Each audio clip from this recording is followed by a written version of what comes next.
அடுத்த வீட்டு குழந்தை டெய்லி தூக்கிட்டு மேலே வச்சுருப்போமா, தோல் மேலே வச்சுருப்போமா? ஏன்? அதெல்லாம் ஒன்றும் கிடையாது. அந்த குழந்தைய நீ பெத்த அதோட ரத்தம் உன் ரத்தம் ஒன்றா இருக்குது, அது மேலே உனக்கு ஒரு பாசம். அது வளர்ந்த பிற்பாடு நீ தூக்கின்னு போவியா?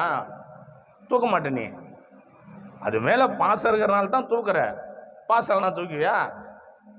அது உனக்கு ஏதோ ஒரு ரத்த பாண்டு இருக்கிறதுனால தான் அது மேலே கொஞ்சம் உனக்கு ஒரு பாசம் வருது. அப்புறம் பாருங்க, அது ஏதாவது கொஞ்சம் இட உடம்பு வந்துச்சுன்னா திட்டுவோம். நல்லா வளர்ந்த பிறப்பு தூக்குவோமா? ஆனா ஆண்டவர் அப்படி இல்லை தெரியுமா? நம்ம சர்வ வல்லமுள்ள தேவன் அப்படி இல்லை தெரியுமா? அவர் எப்பொழுதுமே நம்மளை தூக்கி சுமக்கிற தேவனாக இருக்கிறார். எப்பொழுதுமே உன் என் கண்ணீரையும் துடைக்கிற தேவனாக இருக்கிறார். அப்பா அவரை தான் நம்ம நம்பணுமா தவிர மனுஷனை நம்ப கூடாது. அப்பா தேவனே, இந்த பலுவை என்னால் தூக்க முடியல சாமி, என்னோட தூக்கு.